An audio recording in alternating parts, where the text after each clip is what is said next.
6 children per minute are being abused across the United States. 61,000 reports to Child Protective Services are made per week.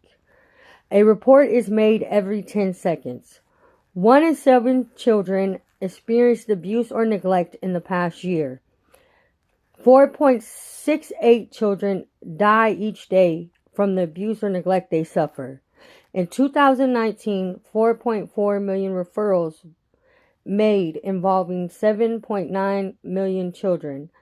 Of those reports, 2.4 million were screened as appropriate, involving 3.5 million of the 7.9 million children. Approximately 1,840 children died from the abuse or neglect. 70.3% of those children were under the age of 3. 77.5% were abused by their own parents. 83% of the abusers were ages 18 to 44. 0.9 of those abusers were sex unknown.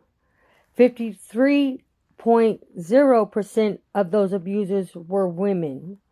46.17% of those abusers were men. 6.51 were relatives.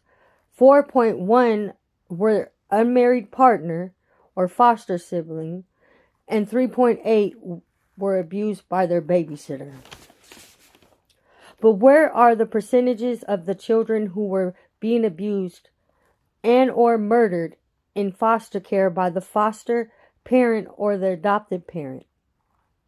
Where are the numbers that involve the failures and the decisions of the child welfare system? Where are the numbers of the children who were found not abused and neglected, but taken anyway, never to be returned?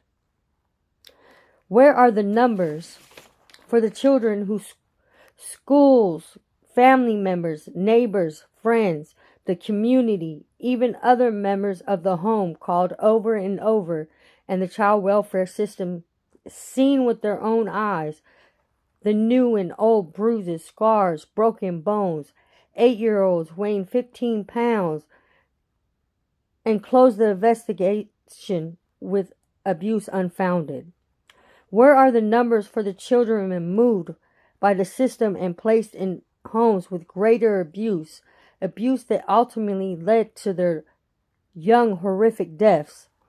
As a society, we hear CPS, we hear abuse, and we assume that CPS is saving children from the worst imaginable horrific lives. But maybe that's because we don't hear all the truth, numbers, and facts. How many of those 4.4 million reports were repeated reports involving the same child or children? How many of those reported calls went falsely investigated?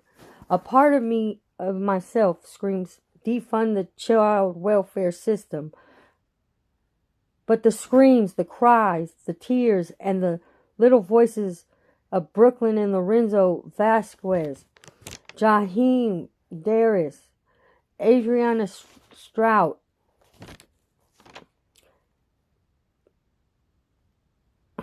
Caleb McNann, and so many others, Sterling Cohan, Gabriel Fernandez, Jordan Gonzalez, reminds me that something needs to change, and the change won't come until us as a community knows both sides. More needs to be done. The child welfare system needs to stay, but it does not need to stay the way that it is. And until the community and the world knows the numbers of both sides, how can we fix what's truly broken?